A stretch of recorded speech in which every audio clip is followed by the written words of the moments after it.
నమస్తే, నా పేరు doctor N Subrahmanyam, ayurvedic specialist, Amrutham ayurvedic hospital, Hyderabad.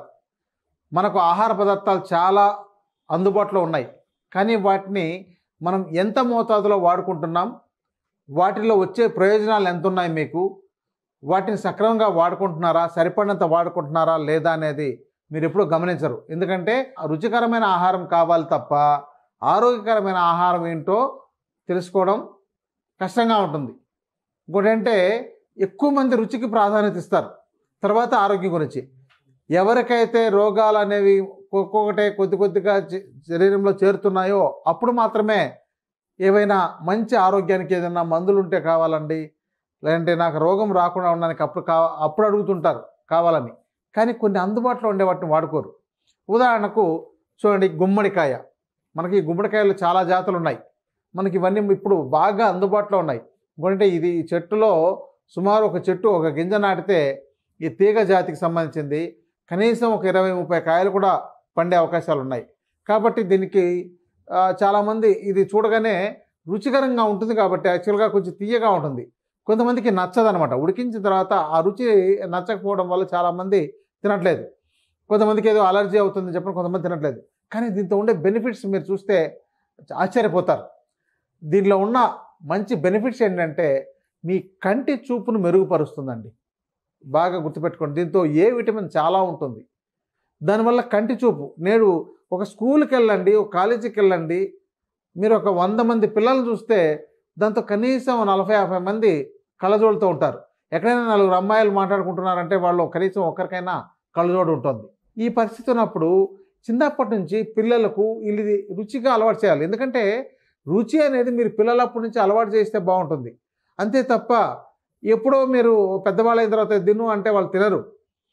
చూడండి, మనం రుచిగా మనకు చిన్నప్పుడు ఏదైతే అలవాటు చేయించుంటామో దాన్ని బట్టి వాళ్ళు నెక్స్ట్ అవే రుచి వాళ్ళకి కావాలనిపిస్తుంటుంది. మీరు రోజు చిన్నప్పటి నుంచి మీరు పాలు తాగించండి, వాళ్ళు మర్చిపోరు, పాలే కావాలంటూ ఉంటారు. అది ఎలాగూ తల్లిపాలు వస్తుంది, తర్వాత పూతపాలు ఇస్తారు. కానీ ఆ పూతపాలు చాలా రోజుల పాటు మానరు. అందుకని నేడు చాలామంది పాలతో జీవించేస్తున్నారు, పాల పదార్థాలు తింటూనే జీవించేస్తున్నారు. మన ఇండస్ట్రీలో అంటే ఫుడ్ ఇండస్ట్రీలో 60% పాల బేస్డ్తో అంటే స్కిమ్డ్ మిల్క్ బేస్తో ఉండే ప్రొడక్ట్లే ఉంటున్నాయి. ఓ బిస్కెట్లు కావచ్చు, బ్రెడ్ కావచ్చు, స్వీట్లు కావచ్చు, చాలా రకాలు ఈ స్కిమ్డ్ మిల్క్ పాలతో తయారు చేసినవి ఉంటున్నాయి. అంటే కానీ మీరు చూడండి, అది ఒక లిమిటెడ్గానే వాడాలి. పాలను కూడా ఎంత పడితే అంత ఎక్కువ వాడకూడదు. ఈ మధ్య రీసెర్చ్ ఏంటంటే పాల పదార్థాలు అధికంగా తీసుకుంటుండే వాళ్ళకే క్యాన్సర్స్ వస్తున్నాయని నిర్ధారణ అయింది.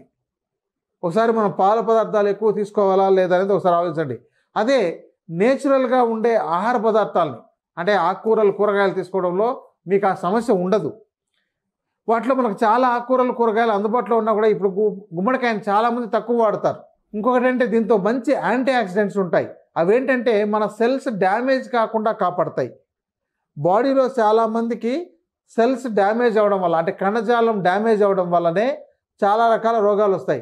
అసలు చూడండి, పట్టు చాలామందికి ఇట్లా ఒక గట్టిగా ఎవరైనా ఏదైనా పట్టుకోవాలంటే ఆ పట్టు ఉండట్లేదు.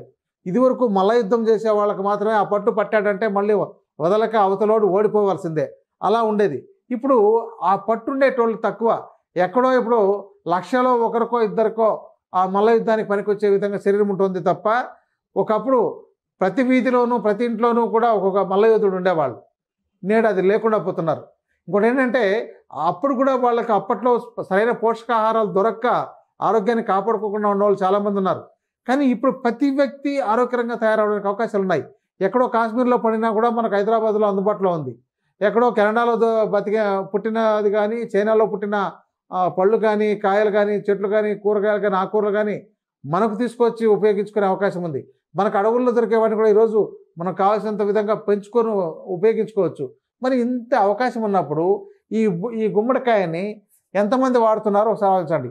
దీంతో సీడ్స్ వస్తాయి, పంప్కిన్ సీడ్స్ అంటారు. ఇంకోటంటే ఇది ఇంత లావుగా ఉంటుంది కానీ బరువు తగ్గిస్తుంది. దీన్ని కేవలం మీరు రోజు ఇంత గుమ్మడికాయలు ముక్కలే ఉడికించి తినండి, ఓ 4 రోజుల పాటు తినండి. మీరు మిగతా ఆహారాన్ని తగ్గించండి, నీటిని బాగా తీసుకుంటుండండి. ఈ యొక్క వెయిట్ని పెంచే ఆహార పదార్థాలన్నీ ఆపండి. రైస్ కానీ, షుగర్ కానీ అలాంటి వాటి అన్నిటిని ఆపి ఈ గుమ్మడికాయను వాడచ్చు. అలాగే జుకుచే అని చెప్పని ఒక వెజిటేబుల్ దొరుకుతుందండి. అది కూడా మనకు గుమ్మడికాయ జాతికి సంబంధించిందే. వాటిని మనం కీరలాగా తినొచ్చు. మీరు కీర, క్యారెట్, ఈ గుమ్మడికాయ ఇది పచ్చిగా ఉన్నప్పుడు మనం అట్లాగే పచ్చి తినొచ్చు. మీరు ఒకసారి బాగా గుర్తుపెట్టుకోండి. అంటే పువ్వు రాలిపోవాలి. ఈ పువ్వు వచ్చి దీనికి వెనకాల ఇక్కడ పువ్వు ఉంటుంది. ఆ పువ్వు ఎప్పుడైతే రాలిపోతుందో ఆ సమయంలో ఆ కాయని కోసి, అంటే పండేదాకా ఉంచితే మనం వండుకోవడానికి పనికి వస్తుంది. మీరు ఇలా పండక మునుపే దోరగా ఉన్నప్పుడు దాన్ని తీసుకొని మీరు కోసి ముక్కలుగా మీరు తినొచ్చండి. మీరు ఇలా రోజు తీసుకుంటానండి. మీ యొక్క నెల రోజుల్లో మీ బరువును చూడండి. మీకు కనీసం ఓ 2 కిలోల నుంచి 3 కిలోలైనా తగ్గించగలుగుతుంది. అంటే మీరు తినగలగాలి. కొంతమందికి అలర్జీ ఉంటుంది. ఇంకోటి అంటే పచ్చి తినేటప్పుడు కొంతమందికి అలర్జీగా దానిలో వచ్చే పాలు లాంటి పదార్థం, కొద్దిగా నీరు లాంటి పదార్థం కొంతమందికి దురదలు వచ్చిందను కొంచెం అలర్జీగా అనిపిస్తుంటుంది. అలాంటి వాళ్ళు వాటిని కొంచెం కోసిందను క్లీన్ చేసి ఆ యొక్క పాలు అంతా పూర్తిగా అంటే ఆ నీరు లాంటిది వచ్చేదంతా పూర్తిగా పోయిన తర్వాత దానికి కొంచెం ఉప్పు వేసి బాగా రుద్దేసి తర్వాత కడిగి అప్పుడు తినాలండి. మీరు ఇలా తీసుకుంటున్నట్లయితే చూడండి, ఇక్కడ పచ్చి గుమ్మడికాయని తినవచ్చు. గుర్తుపెట్టుకోండి. ఇలా పండిన తర్వాత తినడానికి ఇష్టంగా అనిపించదు, కానీ ఇది వండుకోవడానికి బాగుంటుంది. కొంతమంది దీన్ని వండుకొని కూడా బాగా తినగలుగుతారు. కొన్ని కుటుంబాల్లో అలవాటుగా ఉంటాయి. కానీ మీరు గుమ్మడికాయని, పెద్దగా ఉండే గుమ్మడికాయని మీరు తింటున్నప్పుడు మీ యొక్క శరీరంలో ఇది ఫ్యాట్ పెంచదు. ఉన్న అనవసరమైన ఫ్యాట్ని కరిగించగలిగే గుణం కూడా దీనికి ఉంది. కాబట్టి మీరు వెయిట్ రెడ్యూస్ అయ్యే అవకాశాలు ఉన్నాయి.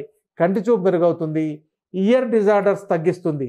అంటే మనకు పంచేంద్రియాలు సక్రమంగా పనిచేయడానికి మీరు రోజు గుమ్మడికాయని వాడుతుండండి. మీ స్కిన్ అట్రాక్షన్ పెరుగుతుంది. చాలామంది అందం కోసం చాలా రకాల క్రీములు వాడుతుంటారు కదా. ఆ క్రీమ్స్ని పూసుకోవడం వల్ల మీరు నిజంగా అందంగా తయారవుతారో తెలియదు, కానీ దీన్ని వాడడం వల్ల ఈ యొక్క దీని రంగు ఎలా ఉందో మీ శరీరం అలా రంగు ఆకర్షణీయంగా మారుతుంది. అంటే ఎన్నాళ్ళు తినాలండి అంటే చెప్పలేం. మీరు మారేదాకా తినండి. రోజు మీ ఆహారంలో ఒక అలవాటుగా పెట్టుకోండి. అంతేగాని ఎంతసేపు బజ్జీలు, బిర్యానీలు, మసాలాలు తినకుండా ఇలాంటి వాటిని, గుమ్మడికాయని, సొరకాయని, క్యారెట్, బీట్రూటు, క్యాబేజీ, క్యాలీఫ్లవరు ఇలాంటి కాయల్ని మీరు వాడడం ద్వారా మీరు మంచి ఆరోగ్యాన్ని పొందొచ్చు. కాబట్టి ఈ సొరకాయ గింజలు, అలాగే గుమ్మడి గింజలు ఇవన్నీ కూడా బరువును తగ్గించడంలో, మనకు మంచి హెచ్డిఎల్ని పెంచడంలో, అంటే హార్ట్కు హెచ్డిఎల్ హై డెన్సిటీ లిపిడ్స్ కావాల్సి ఉంటుందండి. కాబట్టి వాటిని పెంచడంలో ఇవి బాగా ఉపయోగపడతాయి. హార్ట్ మజిల్ చూడండి, మీ హార్ట్ మీకు ఎలాంటి ఫీటస్ అంటే ఈ గర్భంలో చిన్నది పిండం తయారవడం, అక్కడ హార్ట్ బీటింగ్ మొదలైన దగ్గర నుంచి చివరికి ఆ మజిల్ మీ ఎండ్ తర్వాతనే ఆ యొక్క బీటింగ్ అనేది ఆగుతుంది. అంటే ఆ మజిల్కి ఎంత శక్తి ఉంటే అది కనీసం 100 సంవత్సరాలు మనకు పనిచేయాలంటే ఎంత అద్భుతంగా ఉండాలి ఆ మజిల్. అలాంటి మజిల్లో ఉండే కణజాలం ఎంత బాగుండాలి. అలాంటి కణజాలాన్ని బాగా కాపాడగలిగే గుణం ఈ గుమ్మడికాయకు ఉంది. కాబట్టి దీన్ని మీరు నిత్యం వాడుకోవడం ద్వారా మంచి ఆరోగ్యాన్ని పొందడానికి ప్రయత్నించండి. నమస్తే.